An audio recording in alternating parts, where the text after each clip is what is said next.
Okay, so it's been a bit of time since I've posted anything on this channel, but there's nothing new there, so let's just get right into today's video.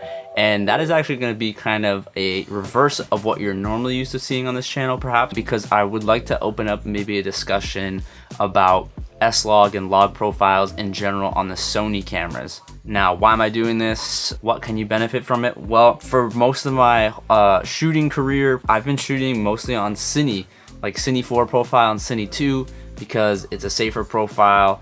I thought, at least anyway, that I knew how to expose correctly on it and then color grade with this footage later on. But in the last month or two, I've really been learning a lot more about color management, especially while using a Mac. So long story short, this made me want to kind of go back and reevaluate and relearn everything that I thought I knew about exposing, using color profiles on Sony cameras, and then grading for them.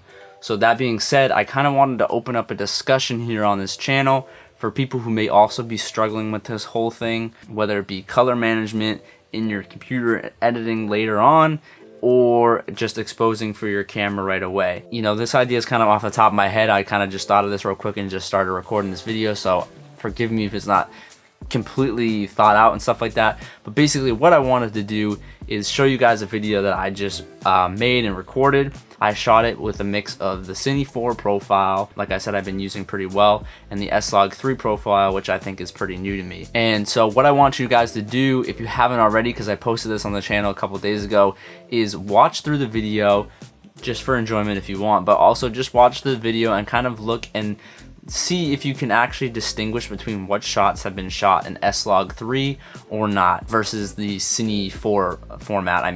I've watched a lot of videos on this from Gerald Undone, a bunch of other people, but I'm sure he's the biggest one that's covered these kinds of topics. And you know, the consensus that these people say for cameras like the one that I'm shooting on, the Sony a7 III, that only has that limitation of 8-bit 420 color, is that you shouldn't be shooting in S-Log 3 because it just breaks the color up too much. And I've noticed that in some cases, yes, if your image is really bad to begin with and you don't expose it properly and then you do some weird grade on it afterwards, then yeah, I notice it really falls apart. But I haven't noticing it falling apart that much, at least in this video, in the LUTs and everything that I was using.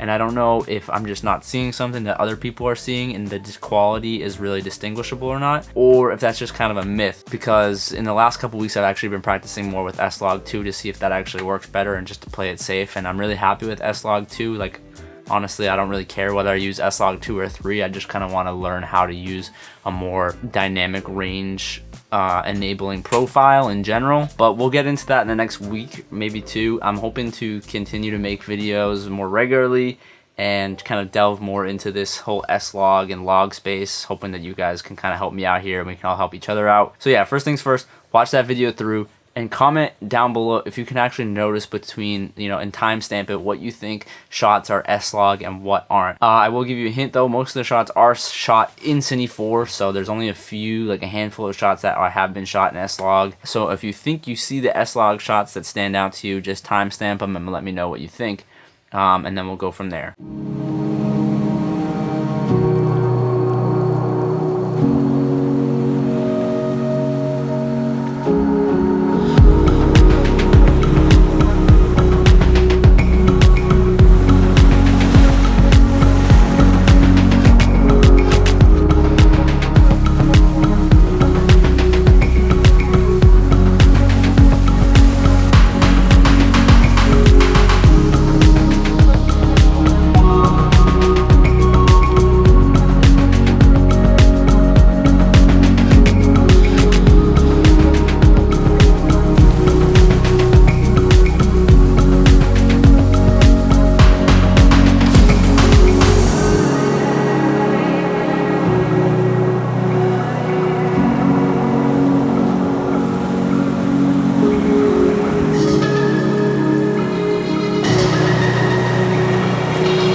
Okay, so that's the video. It's a quick little one.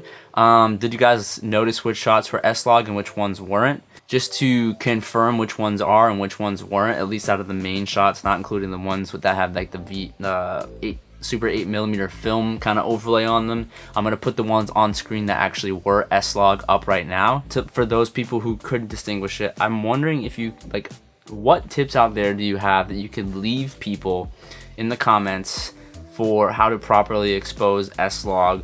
And I'm not talking about, oh, expose it 2 stops over and stuff like that, because for me personally anyway, using the exposure meter, the EV meter at the bottom, didn't really help, regardless of whether it was at +2 or not. You know, in a bright sunny day at S-Log where the ISO is 800 minimum, you're gonna hit 2 all the time mostly anyway, so that's not a good indicator for a lot of people. I've been trying to mess around with histograms and zebras using the expose to the right method, where a lot of people say, you know, for exposing for a scene, you want to set your zebra lower limit to 106 plus for, I think, S-Log 2, maybe different for S-Log 3. You know, expose all the way to the right until you start seeing those zebras show up in that 106 range, and then pull down your ISO or whatever it is, your exposure, until you see those zebras go away, and that's your proper exposure. I haven't really found, you know, unless for filming a subject like I am right now, using the ETTR method to be like the best. I don't know, for some people it works really well,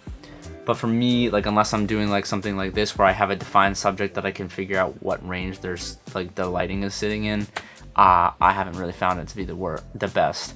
I'm actually filming this whole scene right now in S-Log 2, which I normally wouldn't do, and I'm hoping it comes out good, because I would normally shoot this in like a Cine or maybe an HLG profile that's not so unforgiving if you mess up the exposure on the shadows and stuff like that, and I was just always too afraid to do it indoors as well. And that's another thing. At what point do you stop using S-Log, like lighting wise?